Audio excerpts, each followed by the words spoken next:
So I got up this morning and craved chaos. You know, a very normal morning for me. I have here a bag of mill ends. It is 250 grams, assorted colors. I am just going to randomly pick them, weigh 125 grams, spin it and ply it together and just have a chaotic yarn. That's the plan.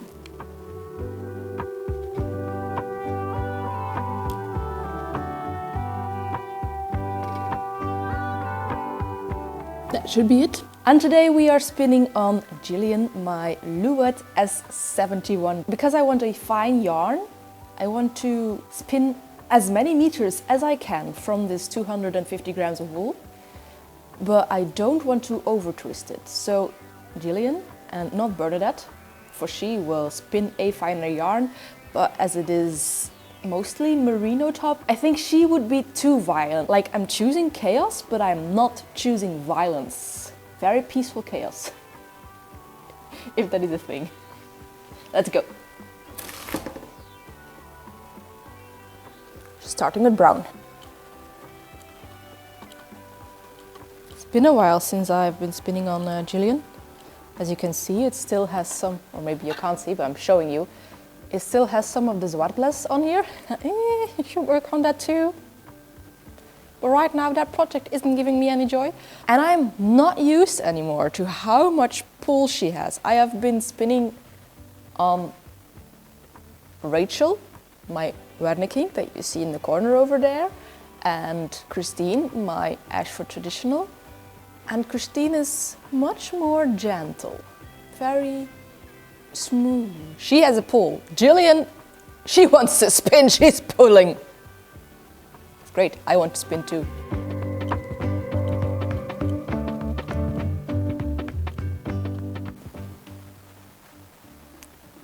I have been finding like tiny bits and pieces of VM in this fluff. So if you're ever uncertain about your own skirting and scouring skills, commercially bought comb top also still has VM apparently. I'm a little bit confused as to what breed of sheep this is. I thought that it was all merino. Doesn't feel like merino. So I'm going to pop up their website and see what they have in this dark brown. In their natural colors they have all the stuff. Gotland, Manxlachten, if I say that correctly. Alpaca. Could be alpaca, could very well be alpaca. Interesting, interesting. And I was here thinking they only sold merino. Oh, I'm sorry that I have insulted you so badly.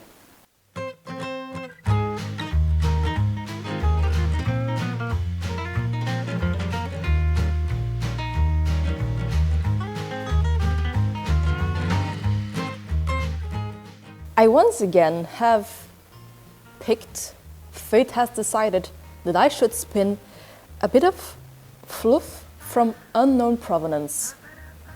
I am, however, very sure this time that this is not alpaca but a sheep, and also pretty certain a medium wool. And this is just bringing me absolute joy, much more in comparison to the synthetically dyed and very commercially processed merino chops that are in here. Like, this still has VM again, so don't feel self-conscious about your fiber prep.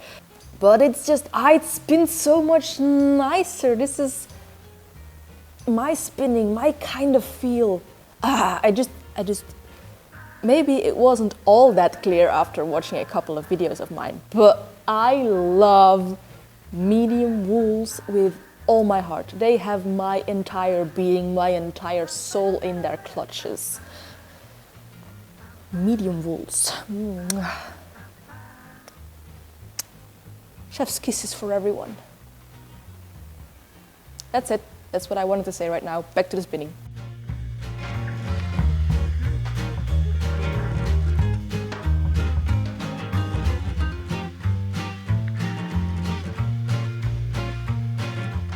This yarn is going to be so blurst, so blurst.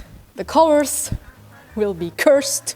but I think the texture, the consistency will be very blessed. Anyway, also, let this yarn be your permission, given by me, the self-proclaimed chieftain of the Chaos Goblin tribe, to be your most unhinged self.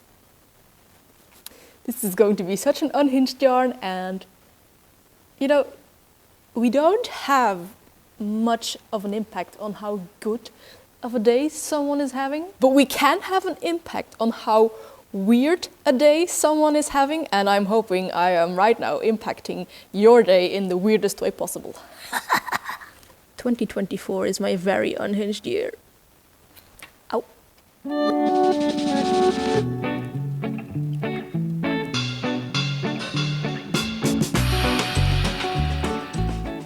Whenever I run out of one of the colors and then pick a second one, I actually spin them together for a while to create a more smooth connection and some extra visual interest, because you know, this yarn will not have enough visual interest.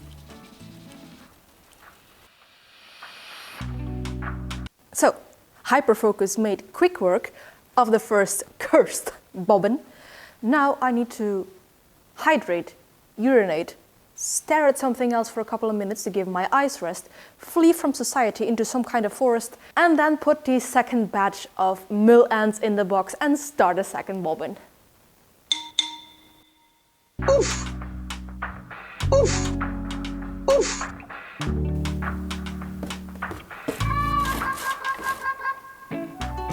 Okay. We're starting off with the primary colors, apparently.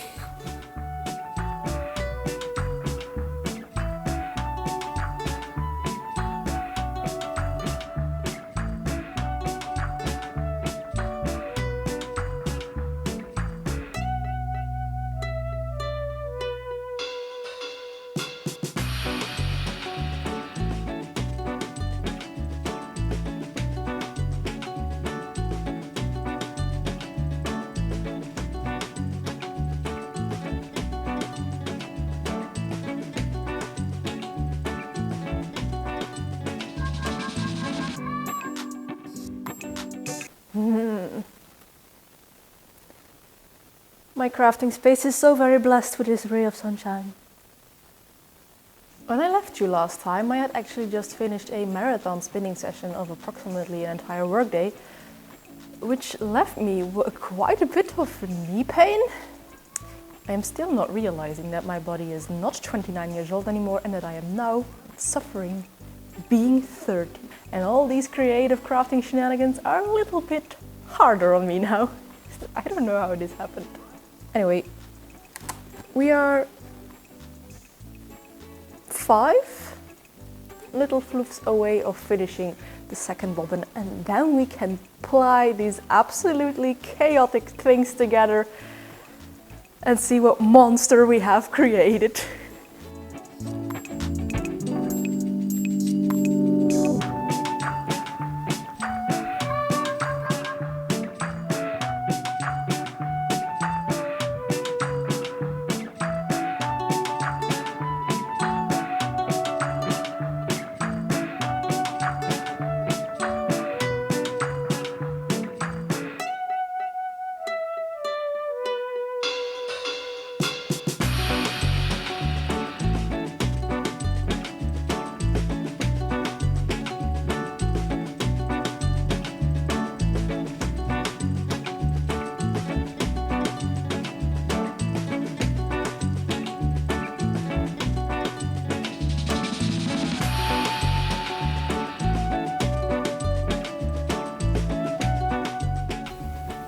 Tadah!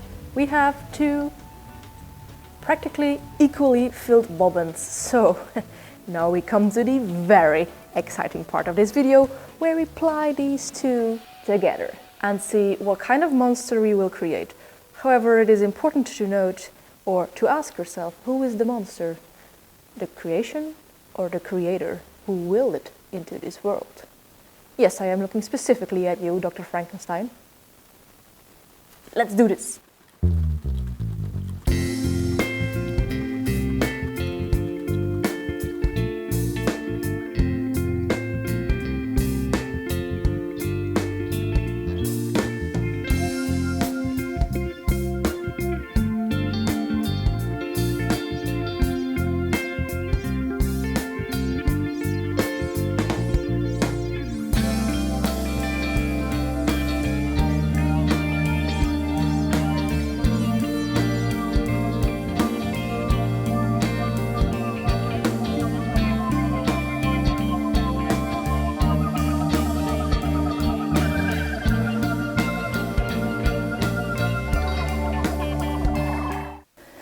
Well, this is about the tightest game of bobbin chicken that I have ever played.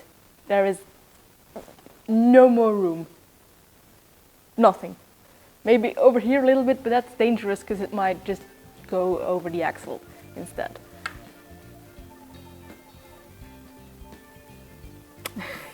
So now this was like half a day of plying. It's around noon. And me, when I said I gave everyone permission to be unhinged, I didn't literally mean unhinged body parts. Okay, will you please be hinged again and not hurt? Thank you. Let's check how much this massive bobbin actually is. I mean, we know 250 grams, but the meters. We want to know the meters.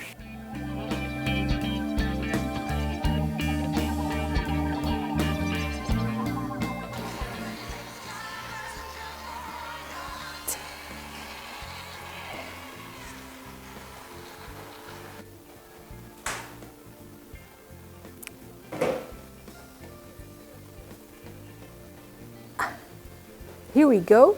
This is our chaotic mill ends skein. It was 275 reps around my nitty naughty, which makes it approximately, don't worry, I calculated this with my calculator. I didn't try it with my head. 404 meters.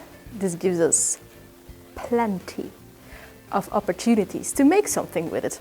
However, with the nature of it being this chaotic, I think it will rather be an accessory than like a main piece of clothing. But a scarf would be pretty. I like every color combination individually a lot. There's just one thing I don't like about this skein in total, and that is that in the middle we have this big long piece of two colors only. It's this baby blue and soft white, and just went on forever. If I had anything to say about the color management, I would not have made it so that these two long bits of color would have lined up like that, but fate decided differently.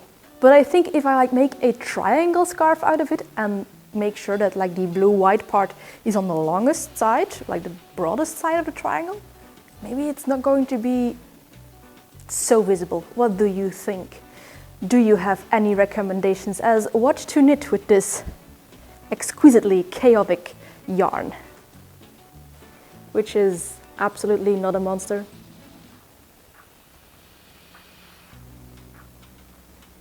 So that was actually it, friends. Tell me in the comments, have you done something like this where you just left color management entirely up to fate and chaos? Where you let chaos reign supreme? What did you think of it?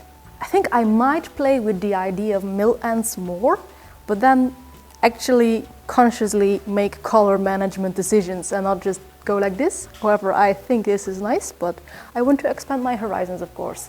Anyway, if you like these kind of hybrid shenanigans, then maybe you could like, comment or subscribe, but of course that is all up to you. And as for me, I will see you in a next video, but before we do that, maybe you could look at this playlist with some more spinning videos. Bye!